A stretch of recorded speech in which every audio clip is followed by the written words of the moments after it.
Bom dia para você que é de bom dia, boa noite para você que é de boa noite, boa tarde se você estiver assistindo isso aqui no YouTube depois no futuro.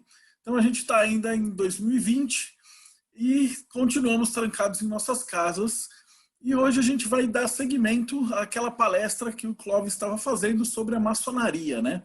Então a gente viu dos primórdios da maçonaria aqui no Brasil e hoje a gente vai falar, né, continuando essa palestra, é, falar um pouquinho mais sobre a influência que a maçonaria teve na abolição da escravatura, nas primeiras igrejas evangélicas e toda essa parte aí pós-império, né?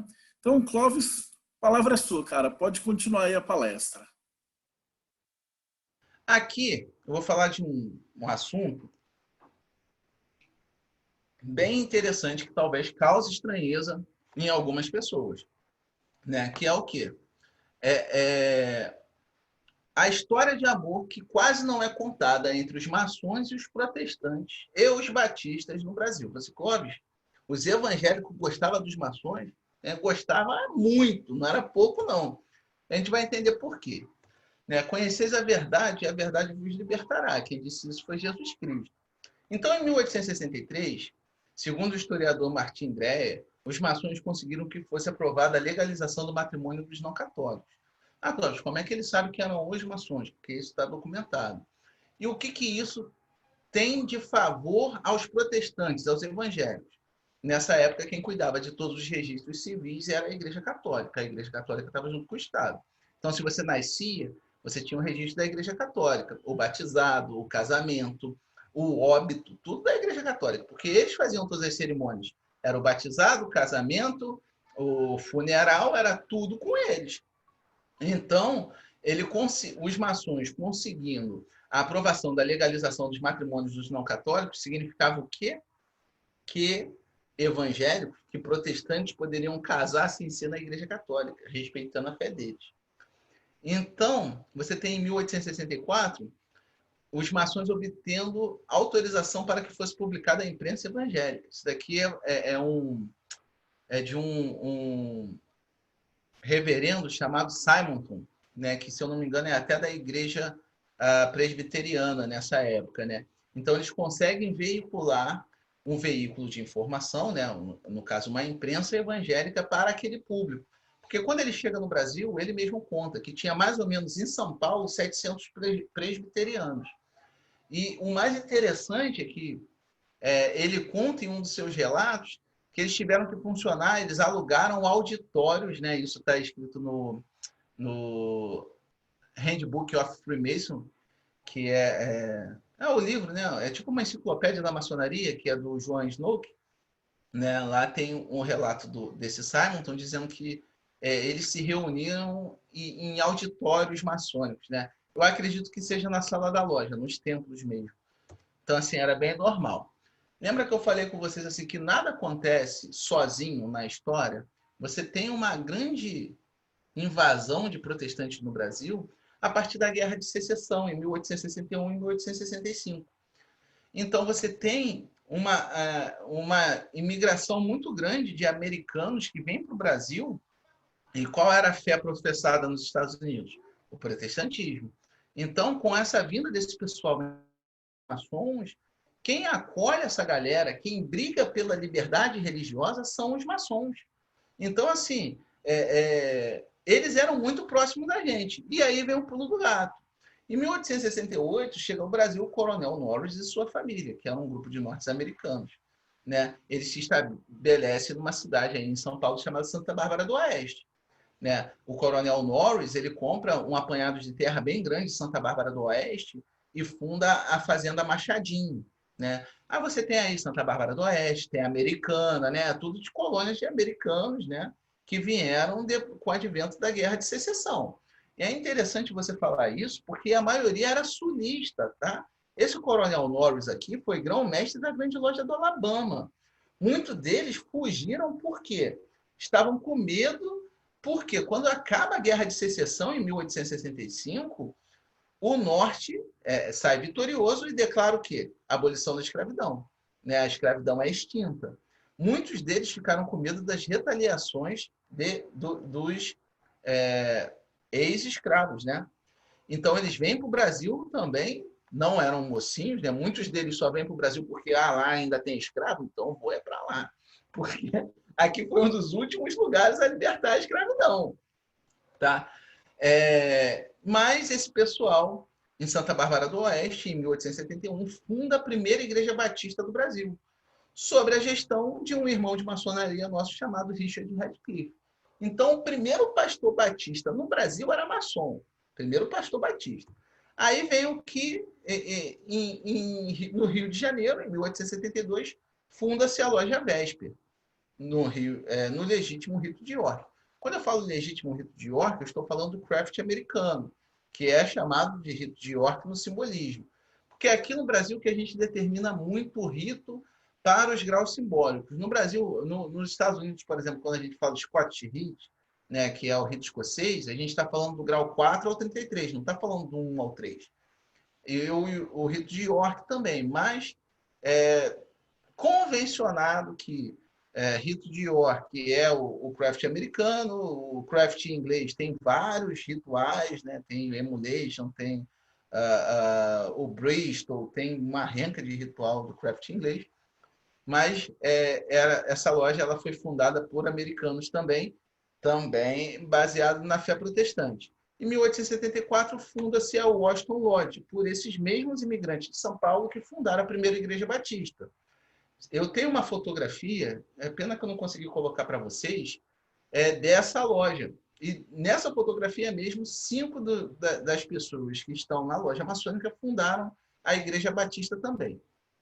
E aí você tem, fundada por esse mesmo pessoal, a Igreja da Estação, lá de Santa Bárbara do Oeste, que era dirigida pelo pastor Elias Walton Quinn, e em 1880 você tem o primeiro pastor batista brasileiro, que era um ex-padre, só que se apaixonou por uma fiel, casou com ela, não queria largar a batina, né? Se achou no sacerdócio, mas era casado. Falou, você é pastor, porque pastor pode casar. E ele foi, né, sagrado, o primeiro pastor batista brasileiro foi sagrado dentro de um templo maçônico por um dos irmãos de maçonaria, que também era reverendo, chamado James, acho que era James Potter. Né? Era alguma coisa Potter, eu não sei se era. Então, é só, pasme, se tiver algum depois no YouTube aí assistindo a gente, algum batista, fala assim, vocês são tudo demônio. Então, o primeiro pastor brasileiro de vocês era maçom. E ainda tem mais, tá? Não, a gente não vai parar por aí, não. A gente agora vai falar um pouquinho de Salomão Luiz Ginsburg, que foi o primeiro editor do Cantor Cristão. Não tem um Cantor Cristão que você abre lá na igreja? Aquele livro marronzinho, que em algumas igrejas é chamado de Harpa Cristã. Então, ele foi editado, né? Foi traduzido e editado pelo Salomão Luiz Ginsburg. E ele funda lá em São Fidélis a loja Auxílio à Virtude, em julho do citado ano.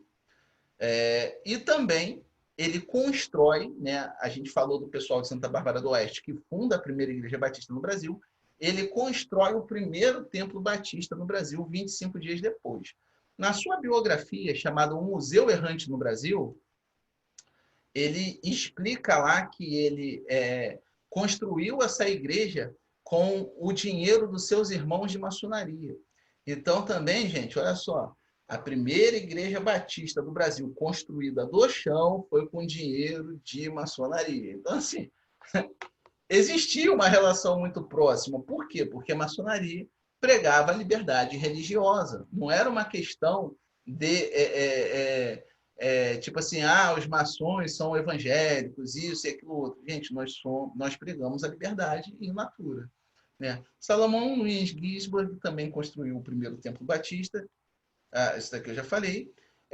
Em 1805, esse irmão ainda foi o primeiro pastor da primeira igreja batista aqui de São João de Meriti, a cidade onde eu vivo.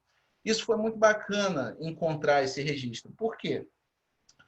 Porque quando eu escrevi esse ensaio, eu escrevi para um irmão batista, né, que estava sofrendo perseguição na sua igreja por ser maçom, lá da minha loja. Esse irmão, ele não podia ir com o carro dele que tinha um adesivo do triponto, porque ele ia perder um projeto que ele tocava lá, que ele dava aula de graça de jiu-jitsu para garotada na igreja. E se o pastor, o pessoal descobrisse, tirar ele desse projeto. Ou seja, os caras iam atrapalhar a comunidade por intolerância, por o cara ser maçom. E ele estava muito dividido entre a fé dele e a fraternidade que ele gostava. Então, ele tinha me contado e eu juntei todos esses elementos e no final das contas ele falou, poxa, Clóvis, você me deu um presentão. E foi um dos trabalhos mais gratos que eu tive dentro da maçonaria, porque eu acho que o lance é esse, é você levar a verdade, você levar a fala, você mostrar para o seu irmão que ele não está errado, sabe? Porque a maçonaria não prega nada de ruim. Ela pega uma porção de ensinamento moral e coloca dentro de sistemas, né, de símbolos e alegorias, e você bate tanto naquilo dali que você acaba aprendendo. Né? E é muito gostoso perceber quando você está aprendendo isso. E ajudar os irmãos é mais bacana ainda. Né? Esse daí é o Salomão Luiz Ginsburg, né, que foi uma imagem tirada do Museu Virtual Batista.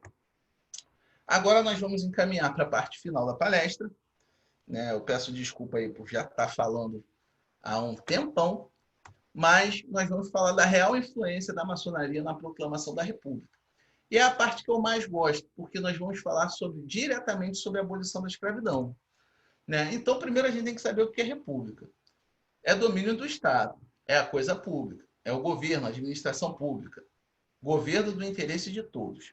Então, você tem que saber que uma república ela pode ser, né, uma democracia, como pode ser também uma ditadura. Tanto é que nós tivemos a República da Espada. Só que, teoricamente, ela sempre vai ser do povo. Né? O povo sempre vai ser representado por aquilo dali. Mas nem sempre é assim. E nós tivemos 3 fatores que levaram à proclamação da República, que é a questão religiosa, a abolição da escravidão e a questão militar. E o que a maçonaria tem a ver com isso? Bem, a gente vai falar aqui sobre a questão religiosa. Vocês devem saber muito bem que a Igreja Católica tem bulas papais, né, proibindo o ingresso de católicos na maçonaria. Né? Isso daí é bem de conhecimento público. Né? A bula chamada eminente de 28 de abril de 1738, que foi imposta por Clemente XII. Né? E no Brasil você tem o discurso do padre Almeida Martins em 2 de março de 1872. Lembra quando eu falei assim, nada na história acontece sozinho? Né? O discurso do padre Almeida Martins foi em comemoração à lei do ventre livre, que foi colocado pelo Visconde de Rio Branco. O gabinete do Visconde de Rio Branco coloca a lei do ventre livre para passar. Ela passa a uma grande comemoração na maçonaria brasileira, porque a maçonaria brasileira oficialmente era abolicionista. Assim, Clóvis, tinham maçons que eram escravocratas, podia até ter, mas a posição oficial da maçonaria era: nós somos a favor da liberdade. Isso daí é claro. Tá? E com esse discurso do padre Almeida Martins, ele foi intimado por Dom Pedro de Lacerda, que era bispo do Rio de Janeiro, que exigia que Almeida Martins deixasse a maçonaria. Só que o padre Almeida Martins, muito conhecedor das leis, falou o seguinte: para uma bula papal ter funcionamento no Brasil, ela tem que ter o beneplácito do governo. Não tem beneplácito do governo, eu continuo na maçonaria e continuo na igreja. Bem, o Dom Pedro de Lacerda ficou furioso, porque não podia fazer nada com ele, cutucou o imperador. O imperador nada fez para acalmar o sujeito, ele não deu o beneplácito para que a bula fosse funcionasse no Brasil, então ele causa um cisma, né, entre o governo e a Igreja Católica. A gente tem que lembrar que não só isso estava acontecendo, tá, gente? Lembra que eu falei ali atrás sobre os benefícios que o protestante conseguiu? Então, olha só, tirou o registro de casamento da Igreja Católica. Né? Além do registro de casamento, não deu o beneplácito para as bulas que expulsam os maçons. O registro de nascimento também começou a sair da mão dos caras. Então, assim, eles arranjaram, e nisso daí, sim, aí você fala assim, a questão religiosa esse mal-estar foi culpa dos maçons? Foi. Dessa vez aí eu não tenho como negar. Foi culpa dos maçons.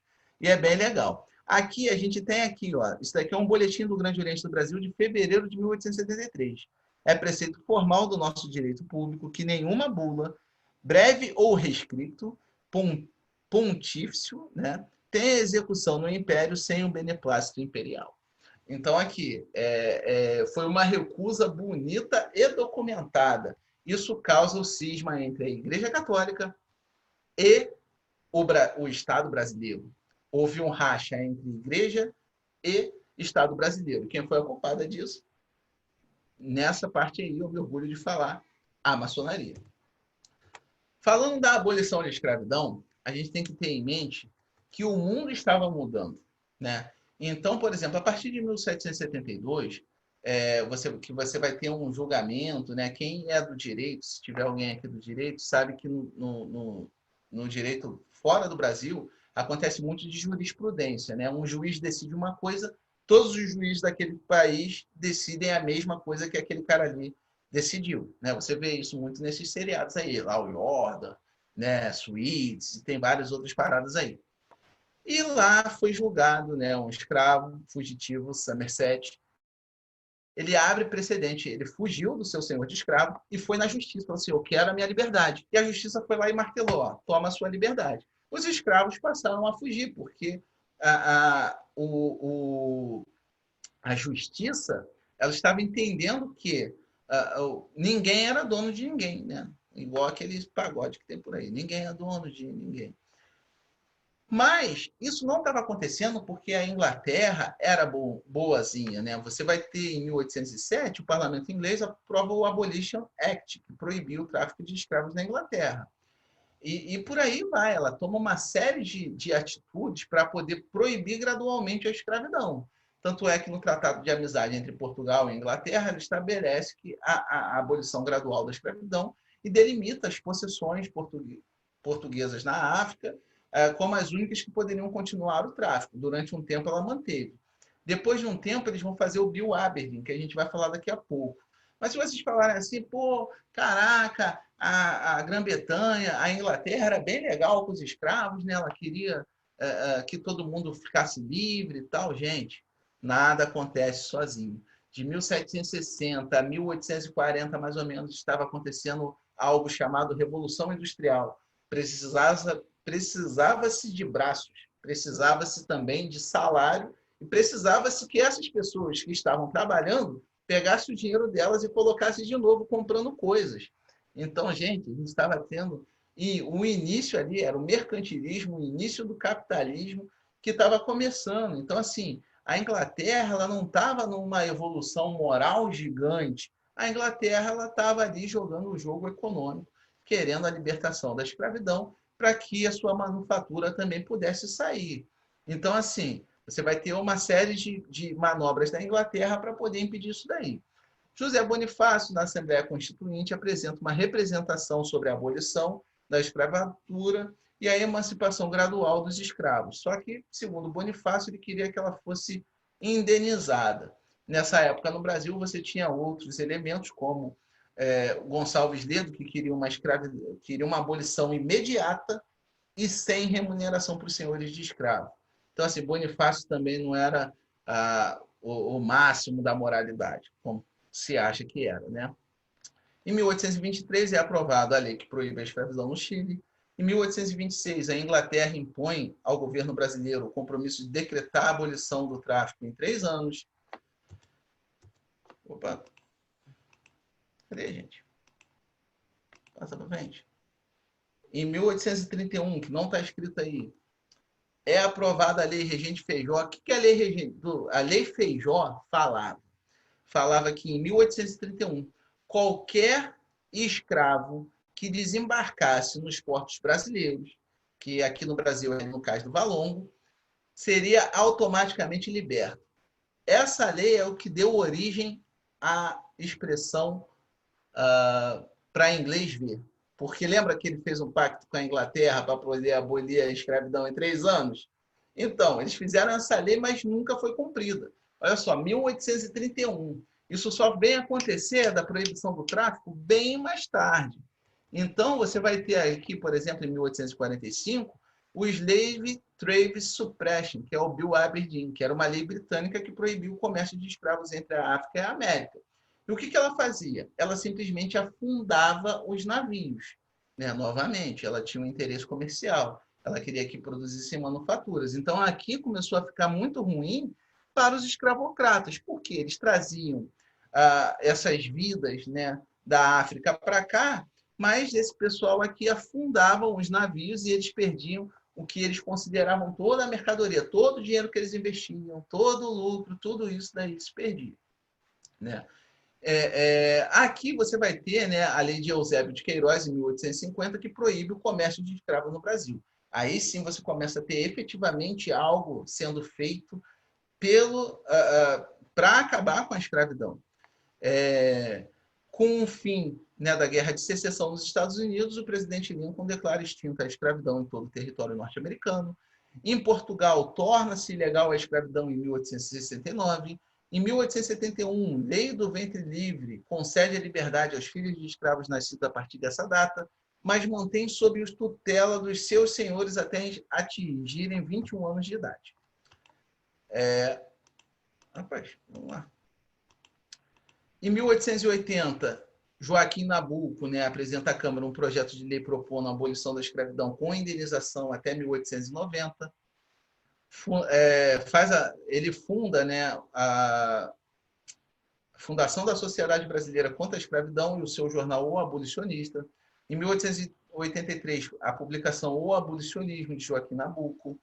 A criação da Confederação Abolicionista. Em 1885, a Lei do Sexagenário. Em 1887, o jornal O Abolicionista da cidade do Rio. E, finalmente, né, a Lei Áurea, que extinguiu definitivamente a escravidão no país.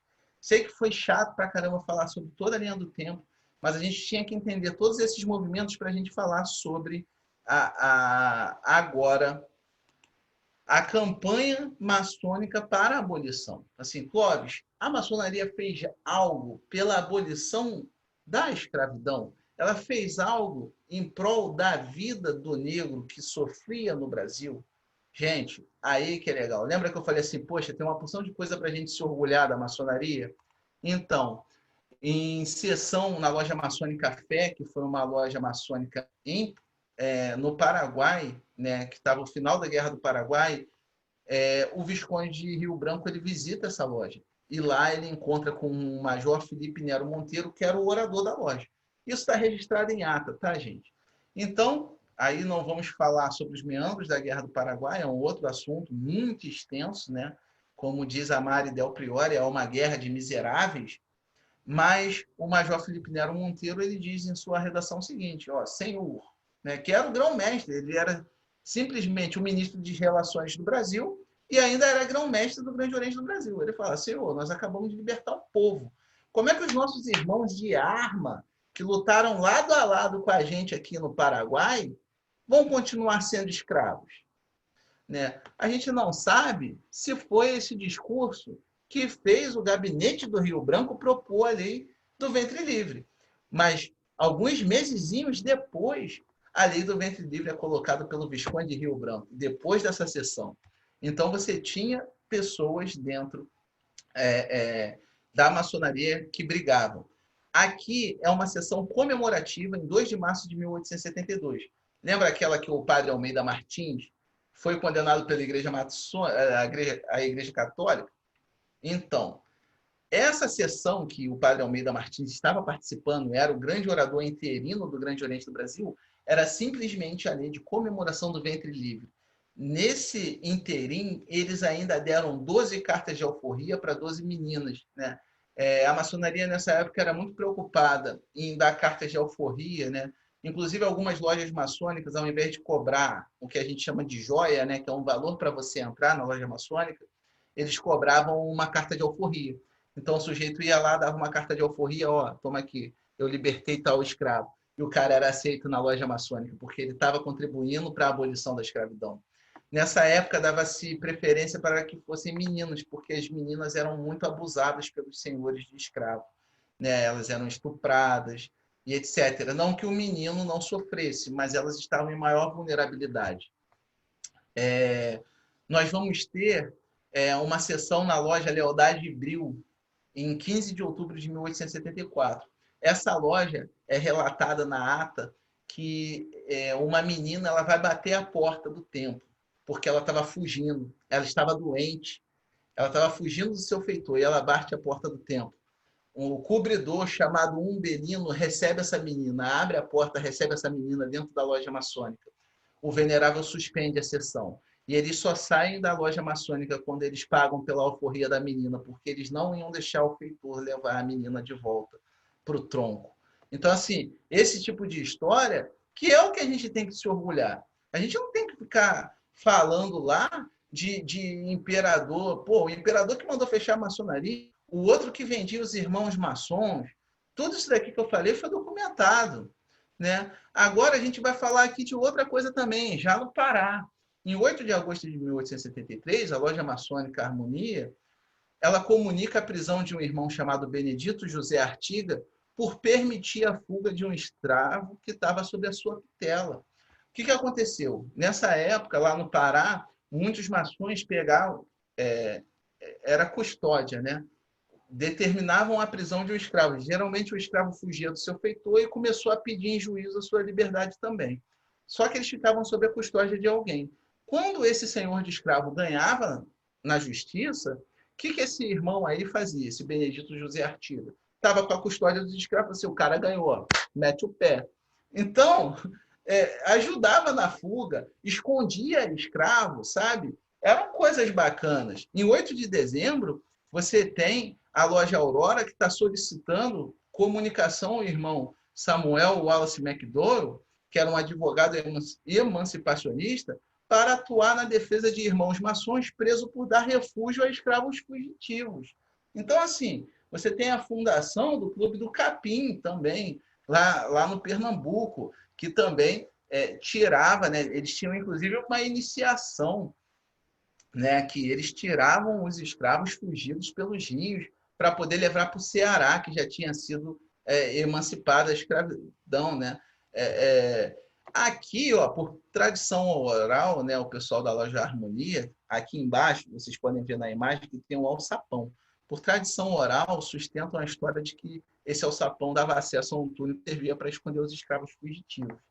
Então, você tem uma série de ações da maçonaria para poder aliviar a dor de ser escravo no Brasil e promover a emancipação, mesmo que de vez em quando comprando a alforria, mesmo que de vez em quando gradual, mas sempre trabalhando para isso.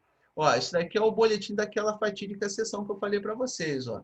A este ato seguiu-se a cerimônia de entrega de 12 cartas de liberdade às respectivas menores libertas, apresentada ao sapientíssimo por outra, composta igualmente por 11 veneráveis, subindo à tribuna com o seu órgão, o respeitável irmão Dr. Manuel da Costa, e etc, e etc. Então, assim, tudo documentado. E como a maçonaria ela intervia muito nesse quesito, né? Tanto é que a Lei Áurea ela foi assinada pela Princesa Isabel, mas ela foi colocada por um gabinete. Foi colocada pelo gabinete do João Alfredo Martins.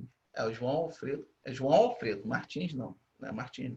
João Alfredo foi grão-mestre interino do Grande Oriente do Brasil. Então, olha só que bacana. Você tem uma porção de história bacana de maçons brigando para que fosse abolida a escravidão.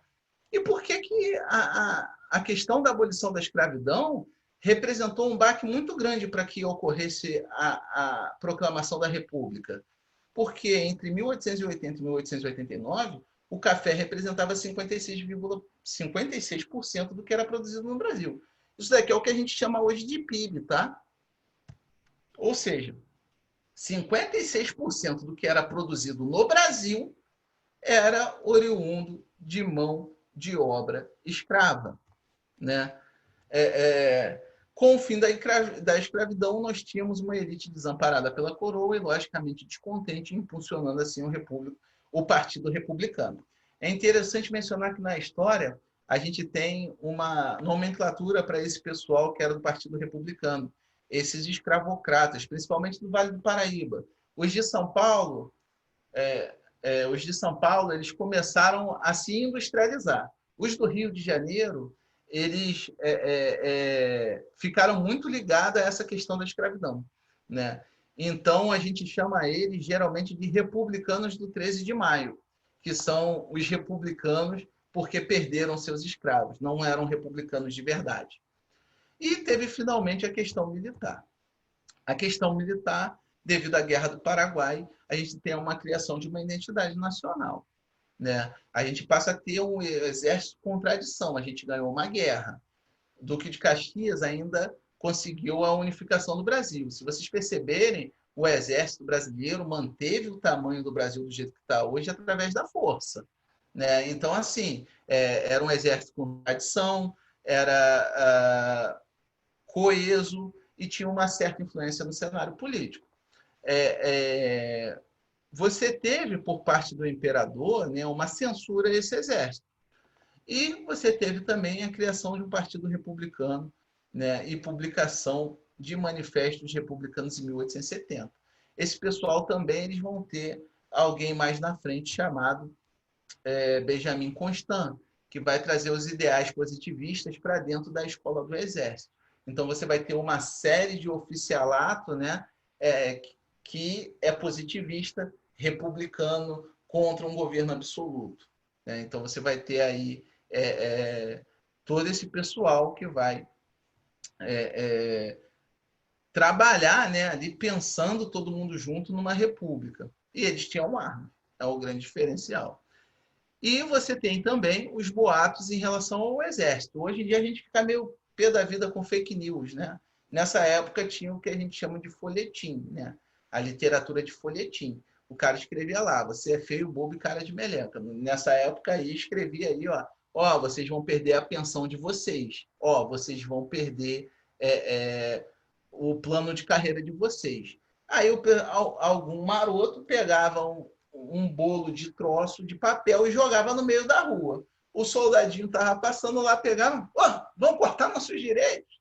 Tipo assim, igual o tiozão do WhatsApp, quando pega ali, prenderam o Lula de novo, sacode? Os caras vão acredita sem filtrar nada. E acontecia na época também. Então, assim, isso impulsionou para que houvesse a questão militar. Eles de fato, proclamam a República, né? E a maçonaria, para a República ser proclamada, indiretamente, a gente viu que ela causou o cisma com a Igreja Católica. Indiretamente, a gente sabe que ela brigou pela abolição da escravidão. E esses dois fatores foram providenciais para a proclamação da República. Mas a maçonaria, em algum momento, né, enquanto organização, tipo o Grande Oriente do Brasil, falou assim, olha, nós apoiamos uma república.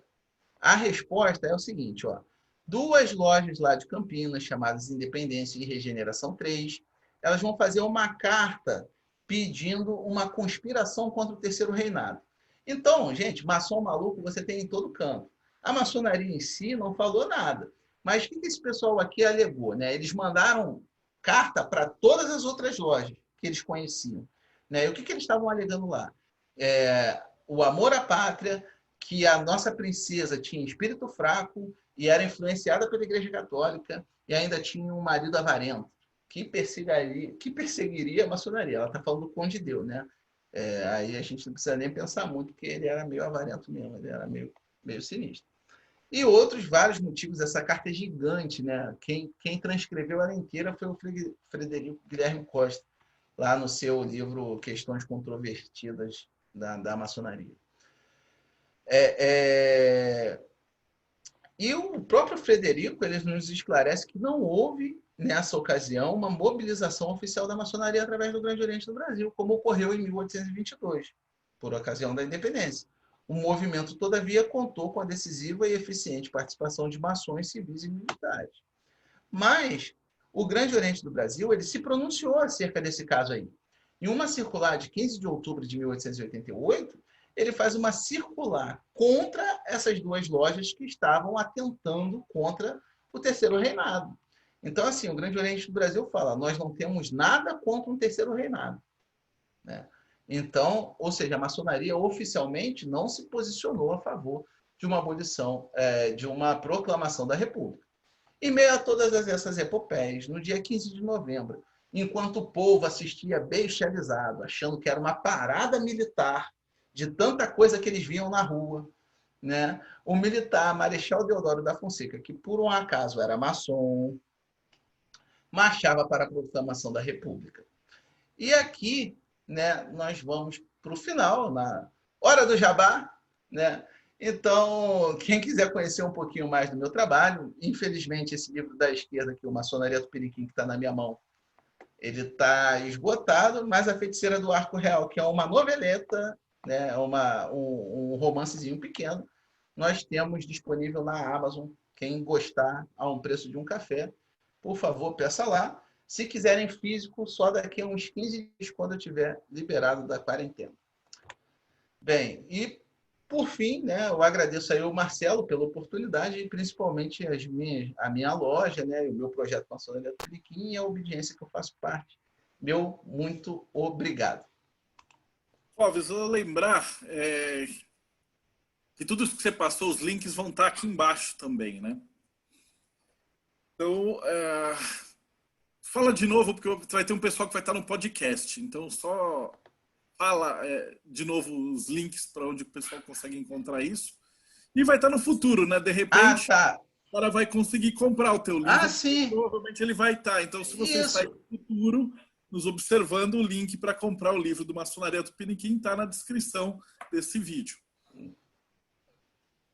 Isso daí. Então é isso aí, gente. Quem quiser fazer pergunta, quem quiser bater um papo, estamos aí até quando o tio Marcelo aí permitir a sala aberta. Deixa eu vou despedir só do pessoal do YouTube e aí a gente já faz esse bate-papo. Então, para você que ficou acompanhando a gente até agora, então deixa o seu like, deixa o seu seguir no canal, toca o sininho e a gente se vê no próximo bate-papo Mayhem.